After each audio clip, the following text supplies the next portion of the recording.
அந்த படத்தை நினைவில் வச்சுக்கிறதுக்கு யாருமே தயாராக இல்லை. கூட வேலை பார்த்தாங்க எல்லோரும் போயிட்டாங்க. போகிறதுக்கு வழி இல்லாமல் இருந்தானான்னு தெரில, ஆனால் இருந்துட்டான். ஸோ அப்போ இருந்து இப்போ வரைக்கும் கூட இருந்துகிட்டே இருக்கான். என்ன படம் பண்ணாலும் அவன் அசிஸ்டன்ட் தான். நான் இப்போ கூப்பிட்டாலும் வந்து வேலை செஞ்சு தான் ஆகணும் அவன்.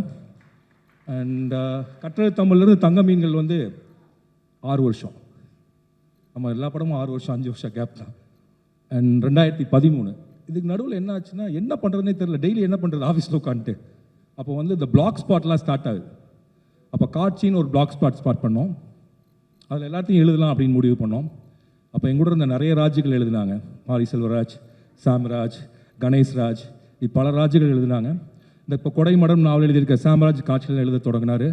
அற்றவைகள் நிரம்பியல்ங்கிற நாவல் எழுதின யமுனா அதில் தான் முதல்ல அவங்கள தொடங்கினாங்க. நம்ம திரு மணியரசனுடைய மனைவி லட்சுமி அம்மாவோட பயோகிராஃபி அதில் தான் தொடங்கணும். மாரி செல்வராஜ் அதில் தான் எழுதி பழக ஆரம்பித்தான். அப்படி எழுதி பழகினால கிடச்சது தான் திவ்யா. காட்சியில் படித்த ஏதோ ஒரு கதையை பார்த்து அப்படி தானே இல்லையா, அப்படி தான் என்கிட்ட சொன்னால் அது உண்மையானு தெரில. அந்த கதையை பார்த்து எனக்கு தெரியாமல் என் ஆஃபீஸில் என் இன்டர்நெட்டில் சேட் பண்ணி தொடங்கின காதல் தான் மாரி செல்வராஜ் திவ்யா காதல். அண்ட் திவ்யா மாரி செல்வராஜனுடைய வாழ்க்கையில் மிக முக்கியமான ஒன்று நான் நினைக்கிறேன். திவ்யா இல்லாமல் இன்னொருவர் இருந்திருந்தால் மாரி செல்வராஜ் இவ்வளோ உயரத்துக்கு வந்திருக்க முடியாது. ரொம்ப நன்றி திவ்யா.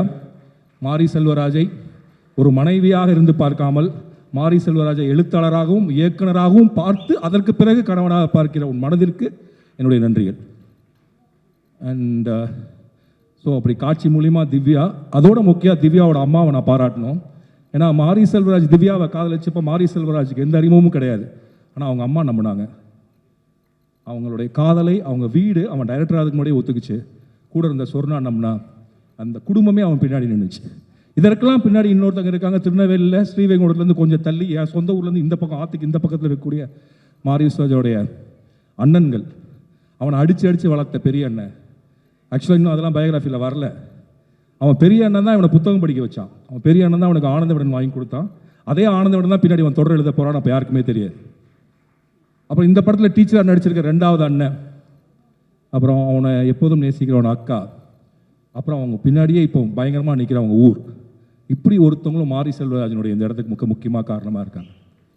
அதெல்லாம் ஒன்று முக்கியமாக நான் என்ன நினைக்கிறேன், அந்த படத்தில் எல்லாரும் இந்த டீச்சர் மீது அந்த ஒரு விடலை பையனுக்கு வந்த அந்த ஒரு பெரும் அன்பை பிரியத்தை திரும்ப சொல்லிட்டே இருந்தாங்க. அரசு பள்ளிகளில் அப்படிப்பட்ட ஆசிரியர்கள் இருப்பதனால தான் மாரி செல்வராஜால் வர முடிகிறது. அன்னைக்கு அந்த டீச்சர் அவனை போய் ஒரு கம்ப்ளைண்ட் கொடுத்துருந்தாலோ, அவனை வந்து தவறுதலாக புரிஞ்சிருந்தாலோ அதோடு அந்த வாழ்க்கை நின்றுருக்கும்.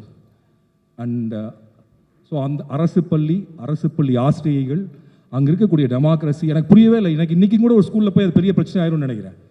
அப்போது எவ்வளோ ஏன்னா எல்லார் வாழ்க்கையிலும் ஒரு ஆசிரியரும் இருந்துகிட்டே இருக்காங்க.